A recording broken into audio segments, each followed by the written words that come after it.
اور 3 وظیفے آپ کی خدمت میں عرض کرنے. سخت مشکل جب آتی تھی نا تو صحابہ پڑھا کرتے تھے حسبنا اللہ و نعم الوکیل، نعم المولا.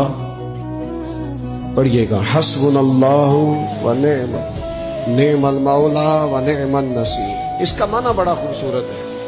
بالکل سادہ سا مختصر سا معنی کرے نا تو اس کا معنی یہ ہے میرے لیے اللہ ہی کافی ہے، اللہ میرا مددگار ہے، اللہ بہترین مددگار ہے، اللہ بہترین کفایت کرنے والا ہے. اس وظیفے کو نہیں چھوڑیں اور اس کے معنی سمیت اس کو یاد رکھیں. آپ محسوس کریں گے طبیعت طاقتور ہو گئی ہے، روح طاقتور ہوگی، اس کو بھولنا نہیں. اور دوسرا آپ سے عرض کرنا ہے کہ اعلیٰ حضرت چونکہ ہم سلسلہ طریقت میں فاضل بریلوی سے وابستہ ہیں اور باقی جتنے بھی لوگ ہیں سارے ماشاءاللہ انہی سے وابستہ ہیں.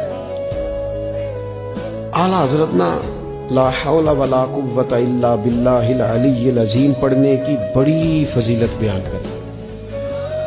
یہ ایسا وظیفہ ہے جو سب کو آتا ہے نا ماشاءاللہ. نبی پاک علیہ السلام نے فرمایا یہ اللہ کے عرش کے خزانوں میں سے خزانہ ہے. اعلیٰ حضرت فرماتے ہیں 99 دفعہ پڑھو لا حول ولا قوت الا باللہ العلی العظیم.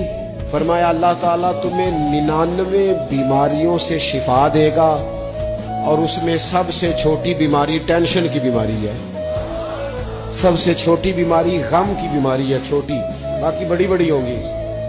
اس وظیفے کو نہیں آپ نے چھوڑنا اور یہ پابندی کرنی ہے. کریں گے انشاءاللہ تعالی.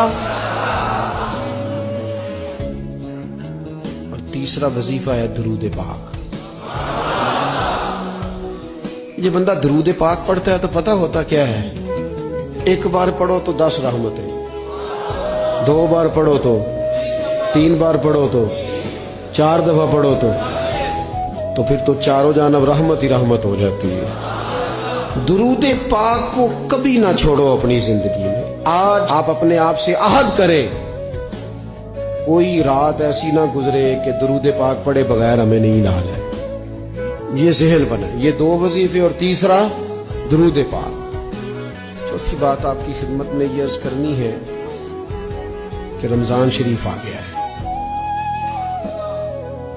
رمضان شریف کا قرآن پاک سے اس لیے گہرا تعلق ہے کہ شہر رمضان الذی انزل فیہ القرآن، رمضان کا وہ مہینہ ہے جس میں اللہ نے قرآن نازل فرمایا ہے. اس ماہ مقدس میں قرآن مجید کے ساتھ اس طرح کی دلچسپی پیدا کریں کہ جن کا ناظرہ ٹھیک نہیں ہے وہ قرآن مجید ناظرہ ٹھیک کرے، اور جن کا ناظرہ درست ہے وہ کنز الایمان لے لیں، خزائن العرفان تفسیر لے لیں، اور 1 رکوع کم از کم صبح میں 1 شام اور پورا پارا پڑھیں، پھر تو لطف نصیب ہو جائے گا. تھوڑا سا نا دلچسپی پیدا کریں قرآنی علوم کے ساتھ. بڑی خشکی ہے، بڑے شعر یاد ہیں، بڑی کہانیاں یاد ہیں، بڑی باتیں یاد ہیں، پر قرآن پاک کے ساتھ ہماری وہ دلچسپیاں موجود.